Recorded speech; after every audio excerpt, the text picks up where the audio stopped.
Well, I want to welcome everybody today to the EntreprenHer Show. I have a very special guest. As always, I'm delighted to interview some amazing women. My name is Heidi Richards-Mooney, and I'm your host today. Let me tell you about our special guest. Her name is Deborah Davis. Deborah is the mother of two, a professional speaker, disability inclusion consultant, entrepreneur, writer, and business owner of wheelchair lifestyle enterprise Push Living Inc. She was a former dancer, an accident survivor, C6 to 7 spinal cord injury resulting in incomplete quadriplegia in 1985, a college grad with a BBA of finance, with a background in sales and marketing and nonprofit development and management. As you can see, Deborah is quite diverse. Deborah has now embarked on a new path, creating market for disability inclusion stock images with the creation of PushLivingCom and publishing an online enterprise called PushLiving.com. She's most passionate about building a network of people with disabilities who are empowering, supporting, and creating a more inclusive world. Just what we need. Thank you so much and welcome, Deborah. Oh, thank you, Heidi. Pleasure. It is my pleasure. I met Deborah at a Florida Speakers Association meeting, and we hit it off right away, and I knew she'd be a great guest, so let's get to it. Deborah, tell us about your background a little bit more in detail than what that little overview I could give.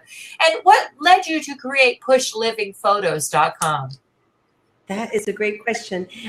Essentially, what led me to create it is just living as a person with a disability in a world where there are not that many of us that exist, at least not that many that we can see. I was injured when I was only 18. So at that time, I was the only person in college who had a disability. Unfortunately, Mark Bonacani, I don't know if you've heard of him, you probably have. Player, yes, college. Yeah, he ended up joining our ranks, and he came to the University of Miami right after me. So it was just basically me and Mark. So when you're a person with a disability, in my case, I use a wheelchair and I roll around, and you never see anybody else like you. It can become very isolating, especially now, today with social media or regular media. If you never have anybody reflect back at you who you are.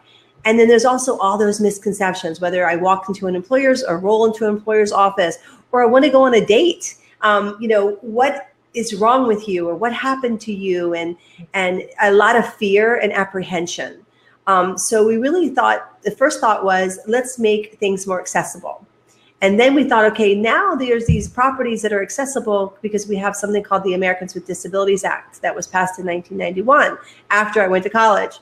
But then nobody was actually advertising anything about it being accessible. You never saw a cruise line that had a person with a disability shown, or a resort. Like, I would go online and I would want to go on vacation, and I would look at all these great places and I'd have to search, are they accessible? Number one, if they were, great, I'll go. And then number two, how come I never can see me in any of those brochures or those marketing websites, that people put together? Or if you open a magazine, or if you are just go to any website that's selling any product, whether it's a mortgage or a product, a health product, fitness water, whatever it is, you never see a person with a disability depicted. So we thought we'd go ahead and change that. So we started creating imagery that had to do with travel first. So we figured, okay, all these travel people are going to see these images and they're going to want to buy them so they can get more travelers with disabilities to come to their resorts. That hasn't really worked out so well yet. So we started expanding it to lifestyle, and then athleticism, and just basically moms and dads and couples, and just generally hoping that the magazines and the publishers would start picking up on, whether it's an editorial or, it's just an advertising company. So that's really why we started it. We want us to be seen, and we want to be more normal. We want to give, inspiration, not so much to people who are non-disabled, but to the other people like us who say, hey, this lady can be out there with her husband and her child at the park, and I can see that in these images. My life isn't over if that should happen to me. So in addition to feeling a sense of belonging, it also makes people feel more comfortable and know that there are a lot of people who are in the same situation. Yes, it's a huge, you probably see it more and more now, right? Yeah. When you go out. Yeah. How often do you see people with disabilities when you go to restaurants or you go to the Oh, movie? every time. I mean, we go to a lot of concerts, and usually the back row is filled with people who are with some sort of disability, and it's cool. I've sat next to a few, and I think the first thing that crosses my mind, of course, is what happened to the person. Right. You don't know the person, you're not going to necessarily ask. But then, and I think this is a selfish thing, but I think, wow, I'm just so fortunate that I'm not the person there, because I think that a lot of people do think that, we just think, Absolutely. I just thank God that today I'm still able to do what I'm able to do, and who knows what tomorrow will bring. So I appreciate every moment. So how many people? Well, that brings up a great point. I'm sorry. Go ahead. That brings up a great point, because we want you to be more comfortable with us. Your experience right there just showed it. We want you to look at us and not your first thought be, that's a tragedy. And I sometimes I speak about that in my public speaking. Imagine if you had your greatest tragedy and it was you were wearing it as a sign, and you walked into the room, and every time someone saw you, they saw, my brother died when I was 8. Or, my mom just passed away from cancer, whatever your biggest tragedy could be. And the first time they saw you, they saw that first. Right. So we're trying to help break through those barriers and have you relate to us as a mother, just like you are, or as another single woman, just like you are, or, another businesswoman, just like you are. We're all together and we're all trying to make our world better. So that would kind of be, I think the first step for that is more exposure. And when you start opening Cosmo magazine or Self magazine or Condé Nast Traveler, and you start seeing images and it becomes normal, that's kind of the first step, is exposure. Yeah. And I agree. I think the more because it's still so, because of the amount of people, and maybe you could address that. What are the statistics as far as number of people with disabilities in, say, just the United States? Well, they say 53 million. So basically, just consider 10% of the population. Okay. And it's growing. I mean, it's steadily growing every year, because now you have the baby boomers. They're getting older. But almost 50% of those people are people between 18 and 60. So they're not talking about a bunch of old people in wheelchairs. You're talking about people like me who, are active. A lot of people get injured between the ages of 18 and 25. When you're craziest and you're diving into pools. So many of my friends, and this is a warning to everyone, diving into pools is a big thing. Diving into the ocean. I can count 5 right now, just at the top of my head, diving into water. Boating accidents, when you're most active. For me, it was a car accident coming home from work. I was overworked and tired. It was cold. I had the heat on and I fell asleep at the wheel. Oh, God. And I was 18. So, people like us, we're active, we're young, we still have a whole life ahead of us. And we want to go on dates and we want to be out in public. We want to be seen at restaurants, but the restaurants never show us. And they never advertise to us directly. Why is that? We're like the last person on the civil rights train, right? I mean, it was women, and then you had the Civil Rights Act of 64, then you had the ADA, which was 1991, which allowed access. And now we have ramps and accessible bathrooms and parking, which everybody loves. And sometimes they love them when they don't even need them. But we want to go to the next step, which is, inclusion in media and advertising. So let's talk about the stock photos, because I think that's obviously I can see why someone would want to use them in advertising. Are there other companies, not that we need to mention who the competition is, but are there other places where you can get this? And if not, obviously, and if so, then why would they buy from, say, Push Living? I love that question. Well, Push Living Photos, first of all, is a disability-owned company, and all the models are people with actual disabilities. Wow. And we're considered a cooperative, which means every time a photo sells, everybody gets paid, and the photographer gets paid and the model gets paid. So if you're into that kind of thing and you care about, what you buy and fair trade, so to speak, we're sort of fair trade, and in this case, everybody gets paid. Most of the time when you buy a stock image, the model's paid to sit. It could be $100 to $300. And then the photographer takes that image, they own the copyright, and then they sell it as many times as they want forever. And we've been hearing a lot lately about photographers who are realizing that this is a market, and they're starting to take models who are able-bodied and putting them in wheelchairs. I wish I could show you a picture of one. And I mean, I just posted, if you go to Push Living Photos Facebook page, I just posted a example of that. And it's like this huge, giant, you know, those old-fashioned Everest and Jennings, you know, silver chrome wheelchairs that are way too big with the side bars, and, you know, they're just not the kind of wheelchairs that most of us would use in today's world. And they're clearly not disabled, and they don't sit like we do, and you could just tell. So when a marketer or an advertising person wants to do the right thing, they go, oh, you know, let's do some diversity. And then their, you know, photo director, creative goes and buys these kind of images. They're doing a huge disservice by not really understanding that authenticity counts. Yeah. You know, so we recognize do you think it's an education problem? Do you think it's because they don't really know any better? Because I wouldn't have known the difference between an image, say, because I use a lot of images a lot, and I buy from graphic stock and deposit photos, 123RF. I buy them from everywhere, and I have accounts with about 8 different companies.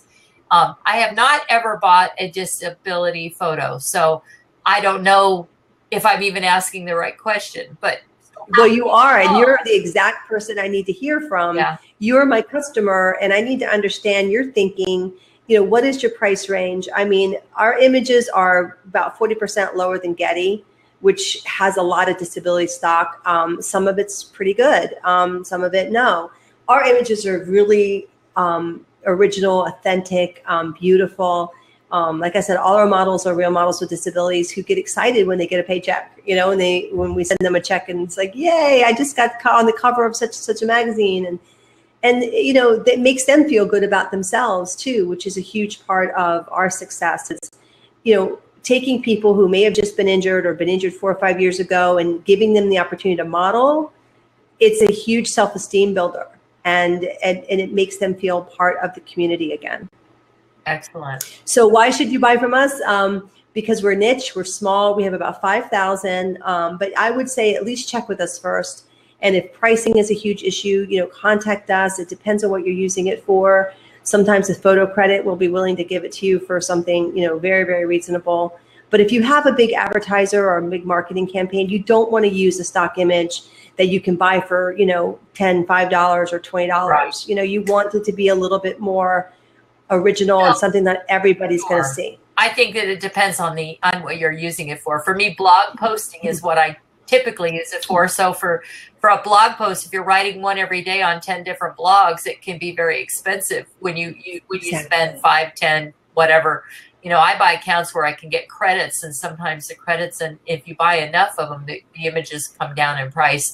But let's, you know, I wanted to mention, because this has always been a question of mine. I go to stock image sites, for instance, and I have a hard time finding a lot of diversity in different mediums. So you mentioned about disability. For instance, I work in my Women in E-commerce, in my We magazine. We represent all women. So we represent women of color. We represent, you know, Asian American, African American, Indian, everything. And finding photos of other thing than white Anglo-Saxon Protestants with blonde hair or brown hair is a challenge sometimes. There are not a lot of choices. A lot of African-American, I'd like to have more African-American pictures. So I'm using a lot of real photos from our members, because, you know, they say we can, and it works nice because you're seeing real people. But sometimes it's not appropriate depending on these situations. So do you have images, say, of more diversity within the disability arena? Excellent question. And we get asked that a lot, and we are doing that more and more. Okay. I mean, it's just a natural part of what we do, but a lot of people tell us that too many of our models are young and beautiful.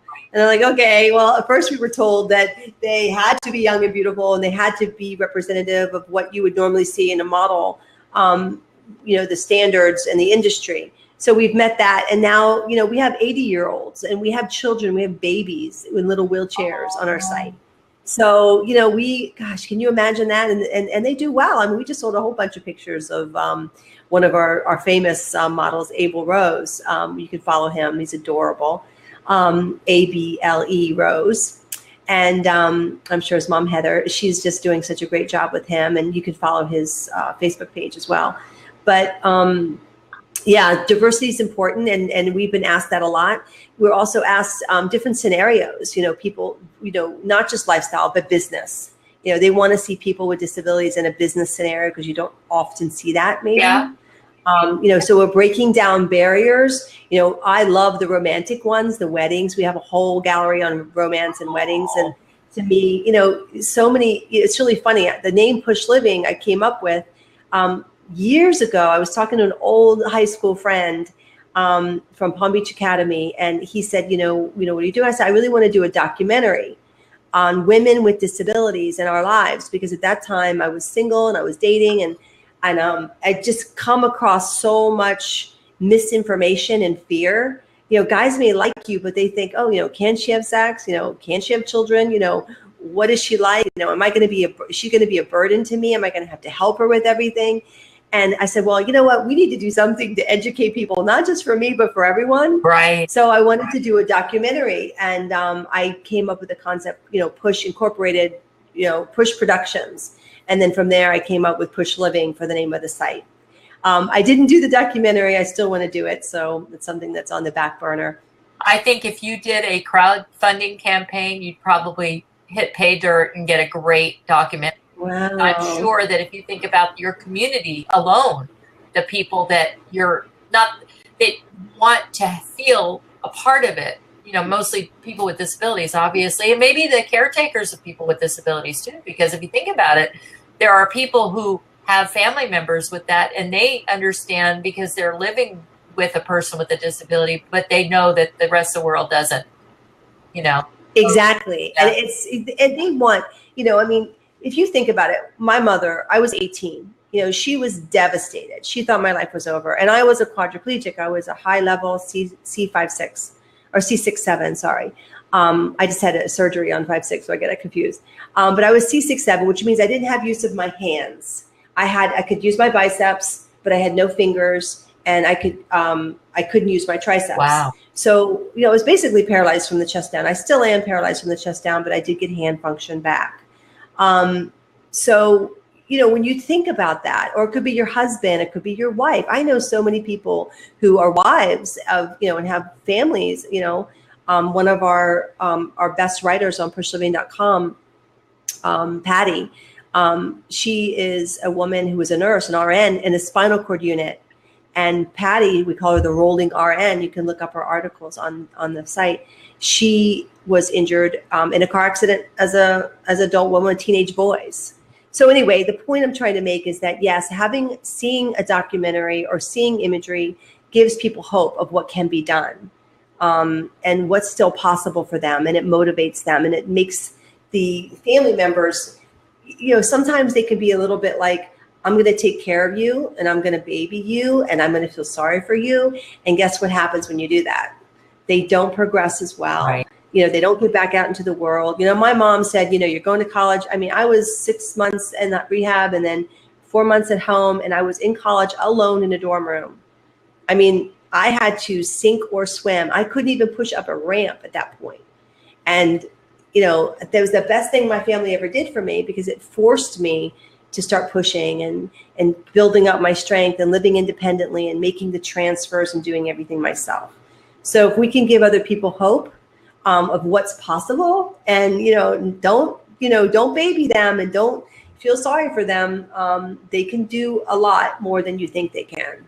Oh, and their lives can be I watched so many of these wonderful, inspiring movies of people who've gone through tremendous tragedies and overcome them, and whatever. When you think about a lot of our vets who've come back with missing limbs, and or they maybe spinal cord injuries or whatever, and they can't walk or anything, and then they just we have a very dear friend who was my husband and I, Cece.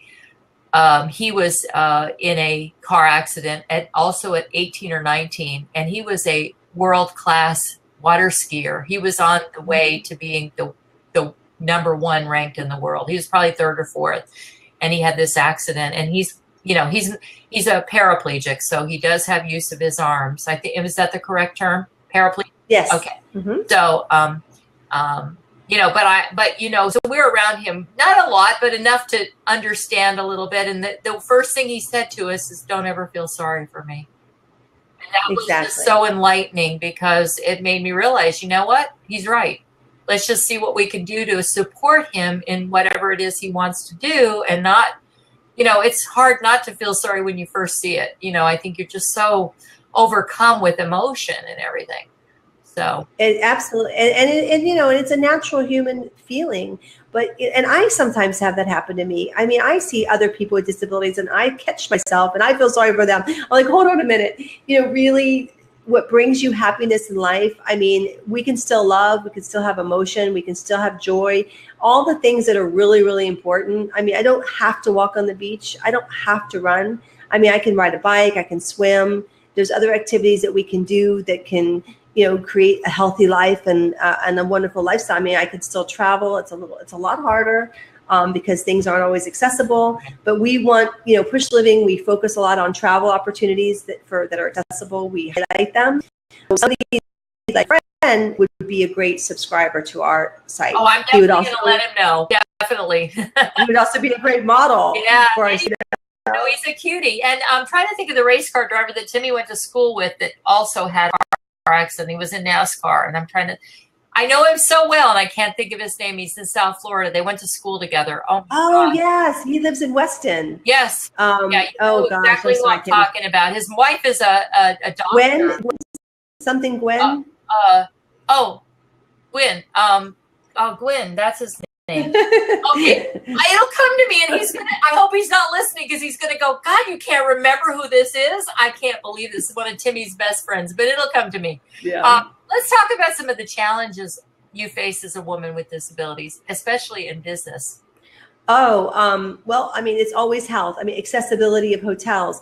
I went to a conference recently up in Tampa, and I was speaking at it. So, I mean, you can imagine the nervousness, big stage, and first time speaking at a big event like that. And first time I did this particular speech. But anyway, the hotel room was a handicap accessible hotel room, but the bed was about 2 feet higher than, the high beds they have now that are really popular. Well, they also have those in handicap rooms. So I couldn't transfer to it. So fortunately, I had someone with me and who could help me get in and out of bed. And it happened recently at a speaking event. I was with the Florida Speakers Association. And I spent the night because it was kind of far away, and the conference started at 8 o'clock in the morning. So it's always about accessibility or just health. I mean, having a disability, it is a challenge. I mean, I'm not going to say it's easy. Sometimes everybody's different, but I have low blood pressure certain times in the morning. I have to eat the right things regularly so I don't get hypoglycemia, just stamina.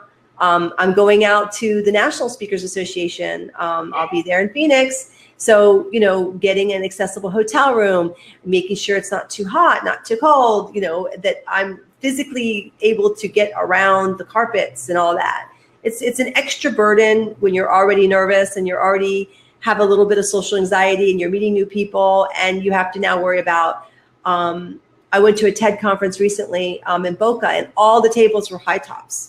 So at the social section where everybody's going out to talk to each other and eat, guess where you ate? All high tops. So I couldn't eat with anybody, and I couldn't sit with anybody. I couldn't interact with anybody because they had all the tables high where people would stand up and eat their sandwiches while they were standing.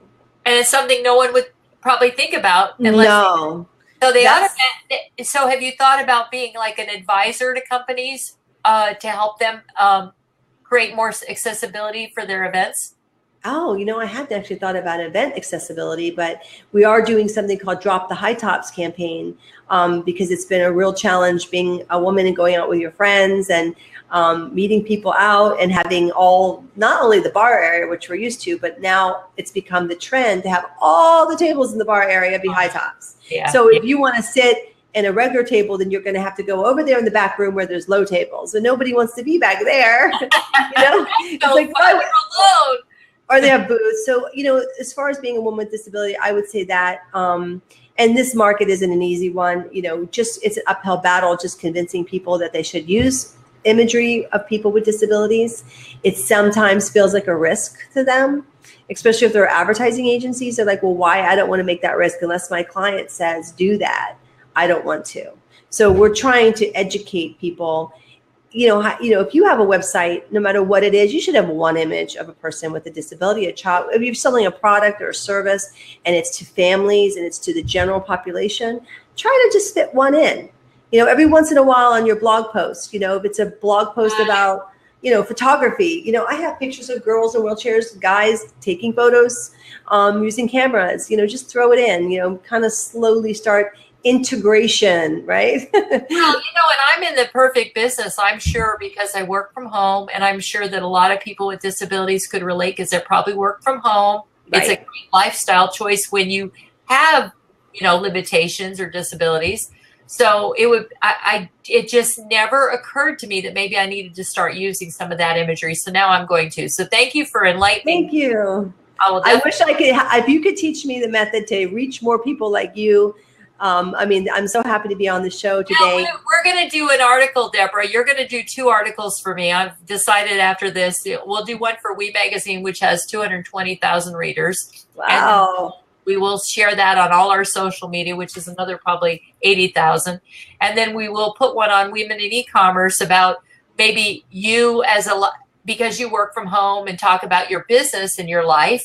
And as well, the business of Push Living and Push Living photographs. And we'll do what we can. It'll be a start. Okay. I appreciate it. Promises, but hey, every little bit helps. It really does. That's why, this marketing women, and one of the things we try to do is other disabled businesses. We have a big, strong push for that because we do often work from home. And a lot of times people with disabilities, like you said, they may not be able to go out into the regular workforce because of accommodations, because of stamina. I tend to work nights. Like I'm like up till 3 or 4 o'clock in the morning because that's just how I roll. That's my brain works better at night.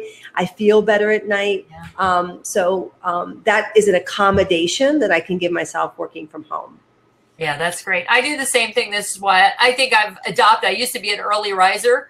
My husband gets up at 5:30, and so it's really hard for me to adjust to. And I happen to be I like to work late in the evening, so I'm trying to adjust to his new time schedule. So meet him halfway. I'll get up and then go back to bed for a couple hours. You're passing in the night. Yeah, right. Otherwise, we never see each other. Let's talk about running a business. What's a typical day like for you? I wake up in the morning, and it's really important that I listen to podcasts in the morning, and the morning coach. JB, I love JB. Yes, JB. Gosh, I'm sorry, my brain just kind of died there. Glossinger. I love him, JB Glossinger. Yeah. I also I've kind of gotten addicted to the Lively show, Just Lively. She's a female creative entrepreneur going through a lot of changes in her life, and just recently got uncoupled from her husband, and now is traveling Europe, and she's really all about authenticity and just going with the flow, and just letting your instincts guide you. So that's been a really big help to me. So it can be very lonely being working home alone. You're not having coffee with everybody in the break room. You're by yourself. Yeah. So I tend to make a morning shake because of the low blood pressure. Eating a regular full meal can make me feel more dizzy. It's a thing that quadriplegics, we fight that off because your body, your blood pressure drops because you're not walking, you're not getting up in the morning, your legs aren't contracting, your blood's not going to your head. So it takes time in the morning. So podcasts are a big part of my morning to get motivated and to learn new things. It could be about social media, whatever topic I want to learn about, I will do a search of podcasts. It could be SEO. I've been doing a lot of SEO stuff lately because, obviously that's a struggle and that changes every single day. I know you're an expert on that. And then, emails, marketing, I try to make a list the night before of what I want to accomplish for that day. And I never, ever get through that list. Yeah. So that's a struggle. And I think one of the most important things that I've found too is through listening to speakers and everything is your health. You've got to stop, even though you have 1,000 things to do and your list isn't done, is to stop, even if it's for a half an hour, and do something physical every day. Yeah. Because, we're sitting at a computer, you're getting tight, you're tensing up, and for people with disabilities too, getting off your butt and swimming or doing something that is going to keep your health going. I think that's really important to do for your day. That's pretty much it. And then I try to eat like a healthy dinner. And then I basically work after dinner. I work till really, really late. And I try to do social things. I plan. It's really important because we can get isolated, and being more and more isolated isn't good for your mental health. So I really try to schedule at least 3 times a week to go out and do something social with girlfriends or, yeah, I think that's true of anybody who works from home, that when you work from home, you tend to get isolated. I know the same thing. I will find sometimes I'll say, gosh, I haven't been out at all this week. And then I'll look and see what's going on that I can attend just to get away, just to even though I'm around my husband and I talk to people on the phone all day long and I have my clients, it's still not the same as that. It's not the same. It's getting out, actually getting out. Yeah. What automation techniques do you have in place to help you better manage your business? It's so funny is you mentioned that, because a podcast taught me this recently. I think it's even Just Lively or one of them. The best thing I found is that scheduler, that online scheduler is amazing. Let me see if I can find it. It's called, mine is called Book Now. I think it's called Schedulosity, the one I'm using.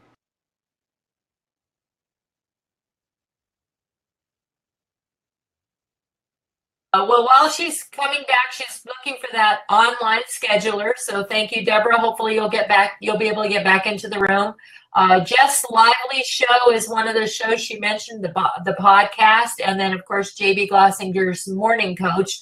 I have not listened to Jess Lively, but I've heard of her. And so I think she's probably a great show. There's a lot of great podcasts to follow. Morning Coach is another one. It's like a 15 or 20 minute inspirational message every morning, and he gets you all fired up and going. So those are 2 good ones. And we were talking with Deborah about her automation techniques, and she was, thank you very much, sitting pretty, 61. Yay. It's nice to have something. Push Living, here we go. Okay, come on, let me let you in the room. Thanks, Sitting City. So I was trying to fill in some airtime here. Well, what happens is I do photo shoots, because we have a stock image site. So we have to get the model, the photographer together. So first you're interviewing photographers, and you have to schedule that call, right? And then you have to schedule the call with the model. And then so this allows people just to go on, you send them a link, and it could be anything. It could be an advertiser or a sponsor. And they click on the link, and you can find your whole schedule, and they can select the day. So instead of saying, how's Wednesday? And then they email you back, and then you don't answer them till the next morning. And, Wednesday, what time? 2 o'clock. Okay. And then they write you back on Thursday morning. Then Wednesday's gone. It's like, this is so nice. So here's my schedule. You book me, and then I get a notice, and it gives them, an hour ahead time. It gives them 15 minutes heads up. Your meeting's coming. So I don't have to constantly remind them, don't forget our meeting's coming. That automatically does it for you. That's great. I am in love with that. What's the name of it? Did you find out? Mine was called Schedule Once. Schedule Once. I use Calendly, but I don't have that complicated of a scheduling. It's just basically an hour. It's mainly for this program.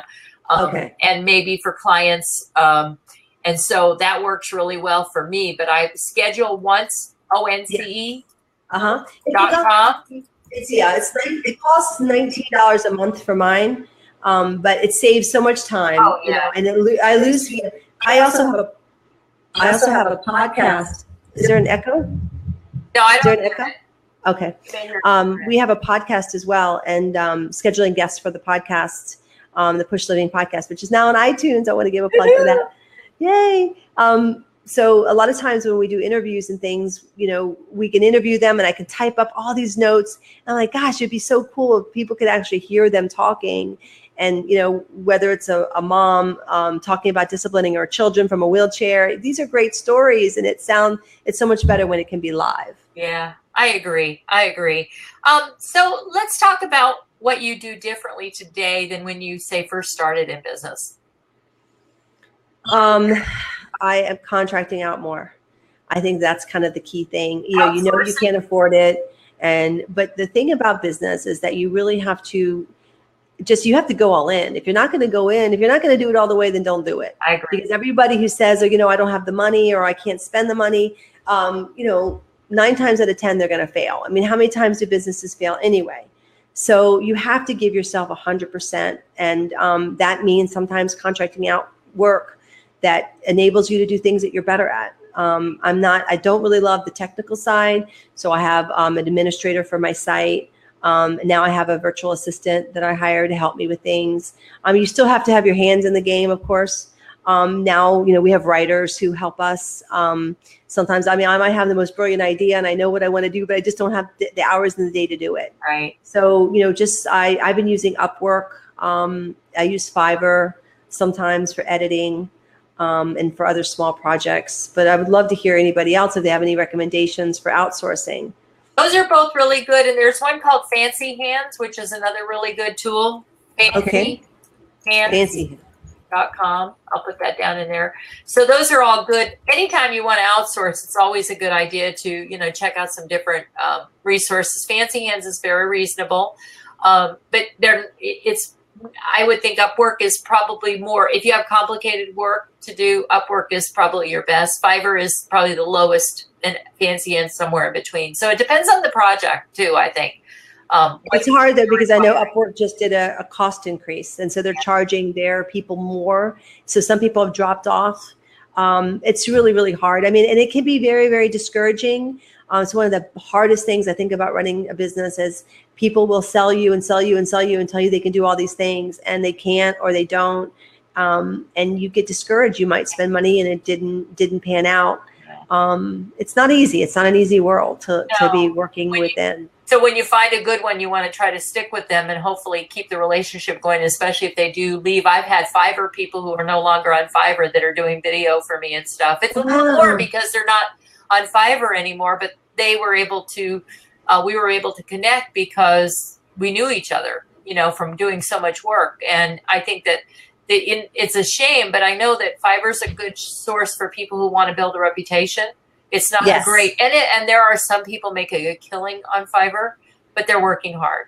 They're working hard. Sitting Pretty mentioned AWAI for copywriters. Do you happen to have the URL for that? And social quant? I've heard of that. Maybe Sitting Pretty could type in what that is as well, because I think that's probably another great, cool resource. So thank you very much for that. Yes. We can always use more resources. It's nice to be able to investigate different things. It doesn't mean it's going to work for everybody. We do a tip of the week and a video on our Women in E-commerce private Facebook group for our members. Social media marketing. I thought I heard about them, and I may even be following them on Twitter or something. So we do a weekly, like a mini webinar or webcast tutorial, like a video tutorial, and we're always sharing different tools. They're not all going to work for everybody, but we try to find the most generic that will work for the majority. Like we did a tutorial about Yext, YEXT this week. And Yext, what time is that play? It's for members in the Women in E-commerce group. So it's a private group on Facebook, but we do sometimes share them on our public page. So I'll write that in there. Okay, good. Just to kind of give people an idea. Like the Yext one is a really good one because it talks about how to use it, but not paying money for it, to just find out where you're sitting online. So you're talking about SEO. So you can find out what directories and search engines you're currently listed in, and as well where if your listings are correct and what needs to be changed. And don't pay them to change it for you, because what happens is they end up owning the listing. And the minute you stop paying them, they take the listing down. So you're paying them a fortune to do the work. It may be cheaper in the short run, but in the long run, you end up going back and doing it yourself. So it's better to hire somebody. Like that's what I do for my clients is I go in to Yext, I find out where their listings are, and then I go to the various sites. It could be Demos, it could be Yahoo, it could be the Yellow Pages, whatever it has. There's hundreds of them. But it will give you the top 50 that you're listed in or not listed in. So it's YEXT So, and it's really simple. You don't really even need the tutorial because it's pretty self-explanatory. You just go in and register and it'll give you all the links. The main reason for the tutorial was to remind people not to pay for it, that it's easy to do your own listings if you have the time, or pay a virtual assistant to do it. And Sitting Pretty mentioned one other thing. Jeff Bullis, he does give great information. I follow him religiously. I love him. Oh, I don't know him. I follow him on Twitter, and then I click on a lot of his links. He's just really great because he talks a lot about social media and SEO and all of that. So thank you. Next question. Who's your target audience, and how do they find out about your programs? Because it doesn't necessarily mean that the people in the disability world are your audience, correct? Yeah, that's the other thing is I have two audiences. I have the first audience is you. I mean, graphic designers, people who run websites, people who do social media, advertising, marketing. Then my second audience is obviously people with disabilities or families or anybody who wants to learn about that world. Is my mic okay? Yeah, it's perfect. Oh, I think that. Okay. So that's good that you've narrowed it down. You know who your audience is. A lot of times I get people, I'll talk to people and they don't really know who their audience is, or they think they know. So I think that the biggest thing about building a business is knowing your audience first and then building the business. Yes. Well, that's a good point. Yeah. And I think that we did it backwards. So I think that would be my advice to anybody to learn. First, if you have an audience, we just went out there and said, we did it backwards. We said, this needs to be done. It's important that this is a cause, that people with disabilities are included in media and advertising, and we're going to make it so. But then we started saying, okay, we're going to get all this. We were on abcnews.com website, the business section and the front page. Wow. And I got no sales. Really? Wow. How did you leverage that, though? Did you do anything with it? Because you can't depend on them to do the work. You know what I mean? In other words, like their logo should be everywhere on all of your stuff. You should be telling people that you were on there, and you need to be, sending people to that because it helps build your credibility. Yes. You think about the window of time the media has. They have that 15 seconds of fame. It truly is only 15 seconds. So the minute that 15 seconds is up, they're on to the next fame segment. So whenever that was, it could have been yesterday or a week ago or a month ago or a year ago. It's over, honey, unless you continually let people know. So what I do, like, for instance, on all of my the shows, I constantly share them, because otherwise, once we've had our interview, it's over. Okay. So think about how you can now leverage that opportunity, because that's huge. It was huge. I thought we had made it. I was like, this is it. It is. But it's still, people will go to the site and they'll look at the site, but are they actually going to buy the images? Right. Maybe they're going to go, that's a really cool idea, and they might tell their head of marketing to do that, or the website developer, hey, why don't you consider this? But actually having it happen, it's something that's a process. Well, may I make another suggestion then from the search engine expert here, or internet marketing expert? Maybe sending people to your home page is a good idea if you have something there that they want. They're just looking right now. So say you give them a free image or 5 free images. Here, try us out for free. I don't know that will work for your business model, but a lot of times when you have an opportunity like that, and then you send them to a page and then they can just see something, but you're not gathering their email in some way, you've just lost a tremendous opportunity for a lead. So if you can figure out a way to capture their email, whether it be 5 free images or 1 or whatever, because Pick Jumbo does that. They give away 20 free images. I don't know if it's a day or a week or a month, I can't remember, but they have a premium upgrade. A lot of people pay for the upgrade because they're getting those free images. They're able to test the system and see, wow, this is cool. Now I'm going to go and buy it. And then you can create an autoresponder campaign saying, hey, I noticed a week ago you downloaded our images, just checking in to see how you're doing. Is there anything in particular we can do? And make it all automated so you don't have to constantly be doing it. Right. It just becomes part of your system. Is there a specific image you're looking for that you didn't maybe find? Or because they're obviously going to get the 5 images, or I'm saying 5, it could be 3. That you're going to pick. So then the next time they're going to pick something, they're going to pick what they want. Look, if they're going to give you their email, then they really wanted those images. If they're not, then you haven't lost anything.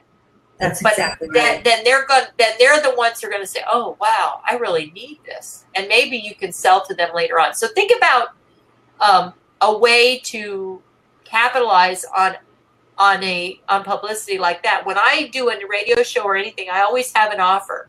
I always say, "Here, go to my site. Here's this 27 tips for authors. Here's this free report or this free ebook or something," and I get a tremendous amount of visitors, but I usually get about a 10% return on people actually downloading, giving me their email and downloading the product. And then from that 10%, probably I close another 10% of the sales. So I'm closing really 1% of the viewers, but hey, I'll take 1% any day for no effort, so think about that, You got it. All right. Well, so, we do have an offer that's out right now that we because the PushLivingphotos.com is a new site, and because of that, we do have a preview, 30% off anybody who goes now and buys images. Excellent. Well, that's a good offer, but if you think about building your database, that's all I'm saying. That's a great, especially when you get on national media like that. You could get thousands. Did you check the traffic to see how many people actually viewed? Yes. Okay. And that was so many years ago, but and we did have a PR person in place, and we had just started working with her, but she did not capitalize on that. Yeah. We ended up having to let her go. Yeah, and that's why you had to let her go, because she should have been telling you all of this. These are all the things she should have been doing for you. Well, we're almost out of time, but I want to ask you a couple more questions. What's been the single biggest success in your business today? Or even aha moment, whatever. I would say that the biggest success that's a very good question. It's a hard question. I would say that the ABC News was one of the biggest successes, being to speak at a really large conference like PushLivingcom Fest for the first time. Wow. That was a big opportunity for me, and I enjoyed that. I enjoyed it. And it's overcoming the fear of getting in front of so many people and that technology. And I think I did a really good job, and I think it's going to allow me to do more speaking engagements in the future. So that's a big aha moment. Just trying to figure out how to relate to people. When you're a woman with a disability, you're a business owner, and you're trying to help them understand our world, how best to package that in a way that they feel like they're getting something from it, or what's in it for them, so to speak.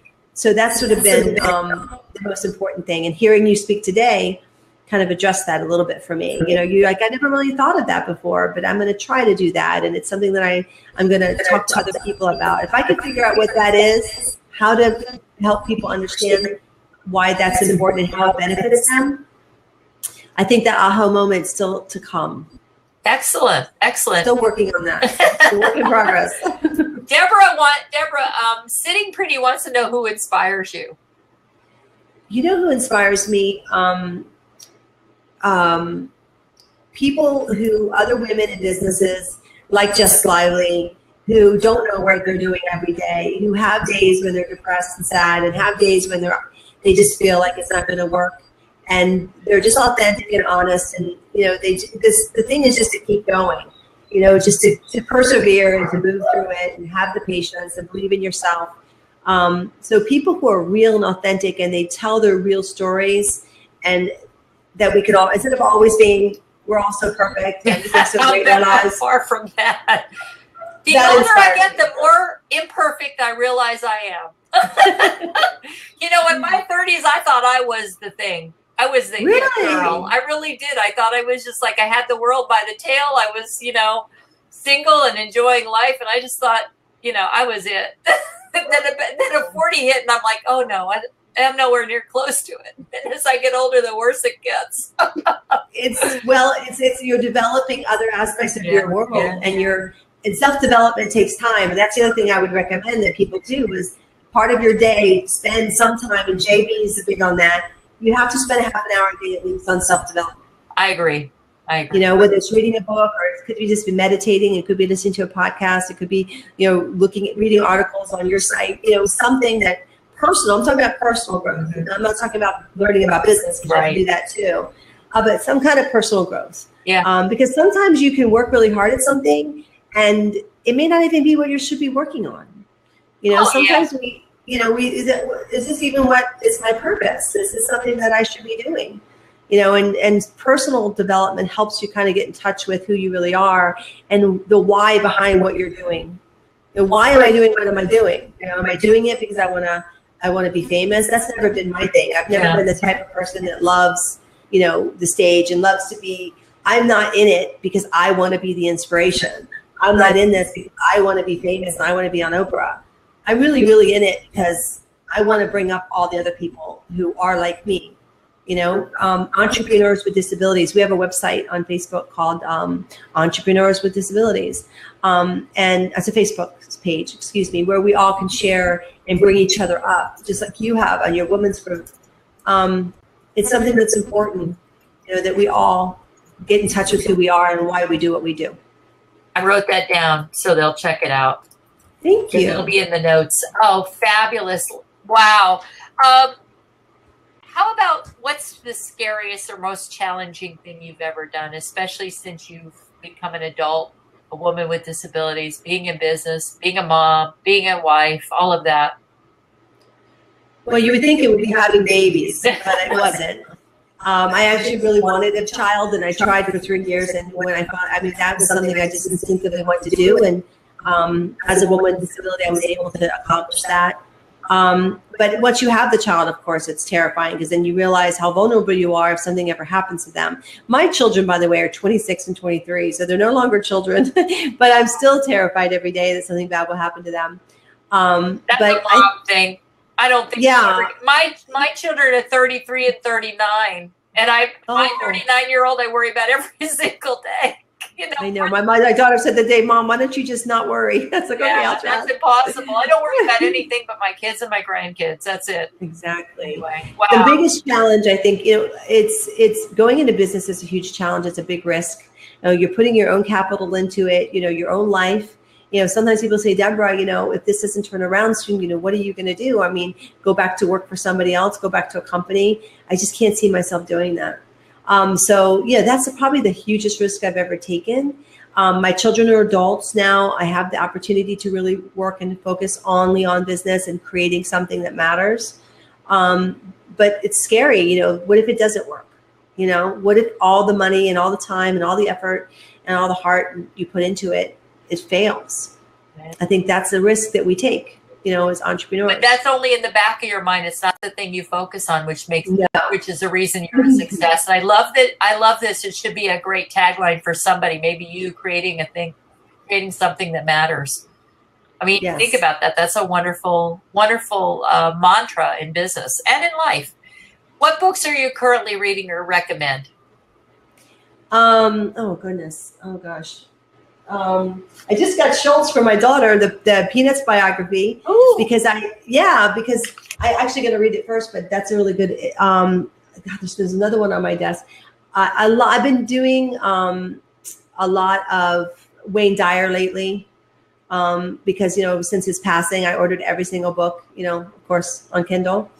But mostly what I do is I read lately articles that I find that are interesting, that are related to business. So that's really been the thing. It's like this so it doesn't have to be a book necessarily. I kind of have ADHD where it's really hard for me to focus on a book, but I can read articles all day long. I mean, I read voraciously, constantly, but it may not always be a book. Podcasts have been great for my ADHD because I can find that I can push my wheelchair, because, you know, I talked about exercise. Just pushing your wheelchair down the street a mile and back, you know, you can listen to a podcast while you're doing that, and you're actually doing two things at once, which I love. That's fabulous. Yeah, like or any type of listening. In the car on the way to a meeting. Oh gosh, of course. But I know I'm going to have a lot to read when I get back from the NSA meeting in Phoenix. I don't know. You'll be overwhelmed with all this stuff. Do you know I probably have 10 or 12 because I buy the complete set whenever I've gone to an NSA convention. So I've got now of course there's CDs, but the original ones were cassette tapes. So I still have a lot of the original because I've been a member since 94, I think. And oh my gosh, I can tell you that's just, I had to stop going to conferences because I wasn't implementing nowhere near what I was learning. And I was so overwhelmed that I just had to stop going for a while. Now I'm back to going to conferences again, but it took me a while. I had to take a couple of years off just because I felt like I was spinning my wheels, so to speak, going. And the thing I went for really was people because the information, I just couldn't absorb it. And I certainly couldn't implement it because I was still working the year before, the 2 years before. And that can be such a stressful, anxiety-producing feeling because you have all these notes and all these great ideas. Yeah. Every time I go to JB's conference or I go to an NSA or a Florida Speakers Association meeting, the same thing happens to me. I feel overwhelmed and I can't accomplish everything I want to do. But, you really have to recognize, like Jess Lively was saying, yesterday, just go with the flow and allow your intuition to guide you. Sometimes you're just not ready. And another time it could be 6 months later where that idea that you learned at that conference will then say, okay, now I'm ready to implement it. It's all come together, but you can't force yourself. Oh yeah. You have to just kind of go with your intuition. And some days, I'll be honest, a couple of days this week, I didn't get accomplished anything. I think it was Tuesday, the day after. I accomplished nothing all day. And I was like, I even wrote it. There was a song about how I'm going to just be lazy today. But those days are important because your brain is regrouping. Your intuition is you're starting to hear your own thoughts, and maybe know what the next move is. And sometimes you might go in a completely different direction than you think you're going to go. Great advice. So, yeah. Advice. What's next for Deborah Davis? Speaking more. I want to do a lot more travel. I think that speaking is really the way to get the message out better. And sitting behind this computer all day by myself, trying to do press releases and trying to get people to hear our message. So I'm, speaking at corporate events, at special events. I do speak a lot to people with disabilities. That's always been what I've done. But I've also done some speaking to management groups, but more like training. Mm-hmm. So just public speaking in general is going to be something I really want to do. The podcast is new. I'm really looking forward to doing more of those. I think that's a good opportunity for us. And then Push Living is going to be doing a big PR campaign this coming year. We're getting there, and I have had a lot of pressure to do it. I've had a lot of advisors tell me that, you need to do a huge public relations campaign so the public gets to know you. Absolutely. But I wasn't ready, and I just felt like I wasn't ready. First I needed to get my own head together. My site, the new site is up now, PushLivingPhotos.com, which I love. The photos are more beautiful, bigger. You can do full screen imagery now where we couldn't do that before. The technology is better. The sales process, the checkout process is so much better. So there's I'm not going to get people go there and then not buy. Right. I'm hoping that more people will do that. We're going to be doing a lot more photo shoots coming up. I mean, we're always producing new imagery. That's important, but it's also important to sell the ones you have. Yeah, so really my focus right now is let's do more speaking. Let's get out there and let people know we exist and sell more photos. I think you do a commercial for for any company and really help them sell their products. So if you ever thought about that, you've got certainly the face, you're a model sitting there beautifully waiting to be discovered as far as I'm concerned. Very photogenic. So I would recommend if you wanted to do that. I know you're not seeking publicity or anything, but it would be certainly a good way to publicize what you do.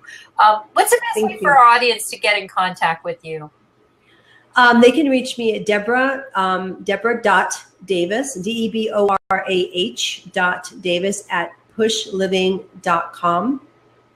And I'm on Twitter at PushLiving and Facebook, PushLiving. And if they want to go onto the site itself, it's PushLiving.com, and there's a contact us there. They can contact us through the site.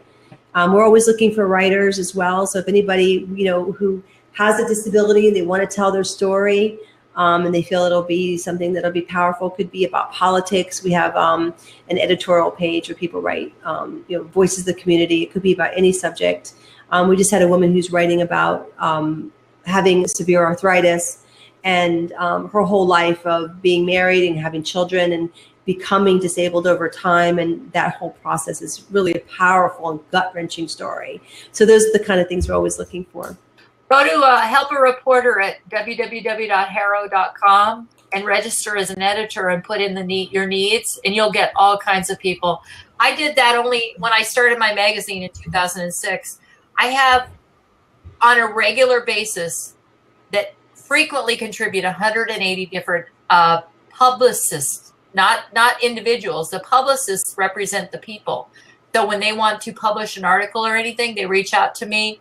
I've interviewed some amazing people on the phone and on through just the written word, and it's just amazing.